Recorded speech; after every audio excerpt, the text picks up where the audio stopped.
بسم اللہ الرحمن الرحیم۔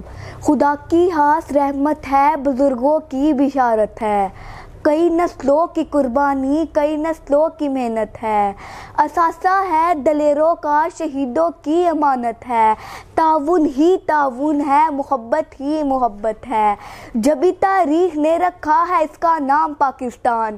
صاحب صدر، اساتذہ گرام، معزز مہمان گرامی اور میرے طالب علم ساتھیوں، السلام علیکم۔ جیسا کہ آپ سب جانتے ہیں، آج 14 اگست 2021 کا دن ہے۔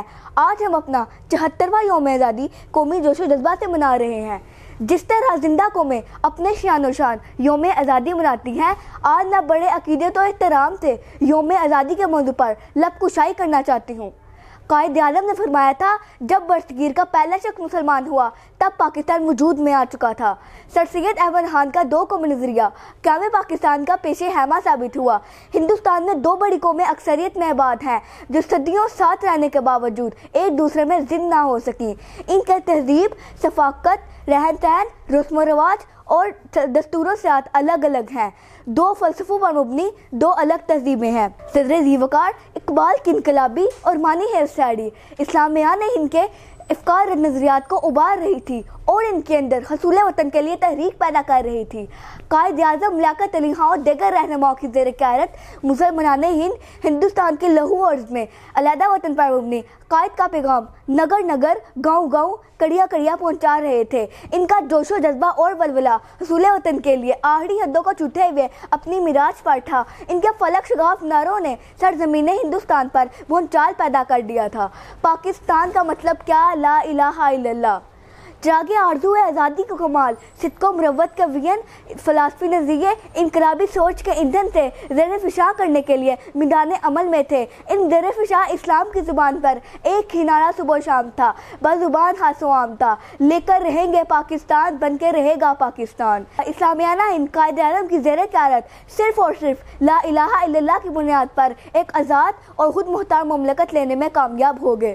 صدر ذی وقار اسلامیہ ہند کی عظیم اور لازوال قربانیوں اور خواتین کے نمایاں اور کلیدی کردار کو خراج تحسین پیش کرتے ہیں، جن کی بدولت ہمیں وطن عزیز پاکستان نصیب ہوا۔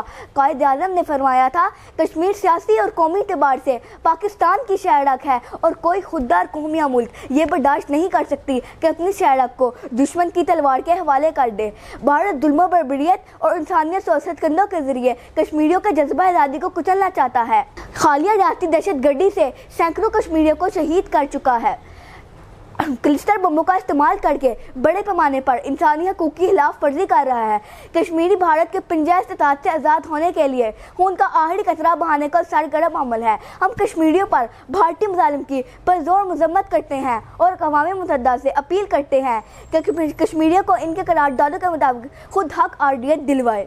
پرانے جہاں کہتی ہے کشمیر ہے جنت، پرانے جہاں کہتی ہے کشمیر ہے جنت، کشمیر کسی کافر کو ملی ہے نہ ملے گی۔ صدر ذی وقار، آج ہم اپنے استاد کرام کے سامنے تجدید عہد کرتے ہیں کہ ان کے دیے ہوئے امانت، صداقت، شرافت اور دیانت پر عمل پیرا ہو کر بدعنوانی، رشوت، دھونس دھاندلی اور ظلم و انصافی سے کوسوں دور رہتے ہوئے قائد اعظم کے فرمودات پر عمل پیرا ہو کر راستے مدینہ کے دستور حیات کو اپنے اوپر لاگو کر کے ایک عظیم، خوددار اور باوقار قوم بن کر اپنے عظیم وطن پاکستان کو عظم سے عظیم تر بنائیں گے۔